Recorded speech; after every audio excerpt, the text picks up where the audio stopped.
How did you find God? Again, I would assume.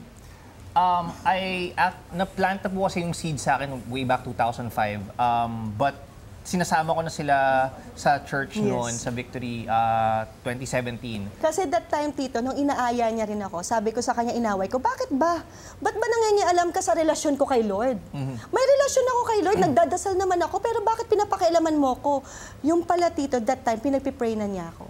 And kapag ka talagang kinalabit ka na ni Lord, Tito, wala ka nang magagawa. And yun po yung time na nag-water baptism kami, mas naintindihan ko na deeper po yung relationship na akala ko, pag nagpipray ka, okay na. Pagka may kinukwentuhan mo siya, okay na. Pero minsan kasi, Tito, ang tanong natin, paano ba tayo nasasagot ni Lord? And dun po naging deeper yung faith ko po sa kanya. Paano nga ba? Through Bible po. Okay. Napakaganda, no? Yung may mga bagay na mapaplano natin, may mga bagay na nakukuha sa sipag, pero may mga bagay na siya lamang talaga ang gagawa para sa atin. Di ba? Totoo po yan. Okay. We were earlier talking about the blended family setup. It's not easy. Yes.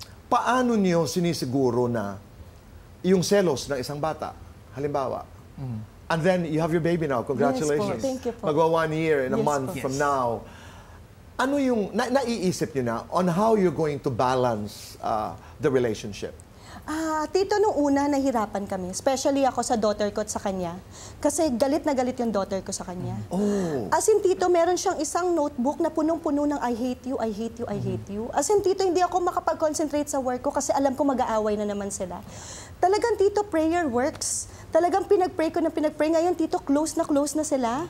And siguro, Tito, good communication talaga. Hindi nagtatalo yung mga anak namin kasi talagang kinakausap namin. We made it a point kasi na kapag kami magkakasama, no phones, no whatsoever, andun kami sa moment na let's talk about life. Yes. We're so open with that. At saka you can't give up, lalo na pagbata. Yes. Hindi ka pwede mapagod. Yes. Tama? Yes. Di ba? Hindi ka pwede magsabing, bata yan, siya mag-a-adjust sa akin. No. Hindi. No. So lagi po kaming open. Sa business namin, kausap namin, siya yung parang CEO namin, yung si Chris siya. Siya yung, nak, ito yung decision namin, what do you think about it? Ganun siya ka-open. Same with Nathan, yung panganay ko po. Kapag nag-uusap kami, we talk about what he likes. God, you're so in love with each other. I'm just so happy. Yes. Do you say I love you every day? Every day, Tito. Every day every day. talaga. Maraming salamat sa Salamat kwentuhan po. ito. Thank you so much. Maraming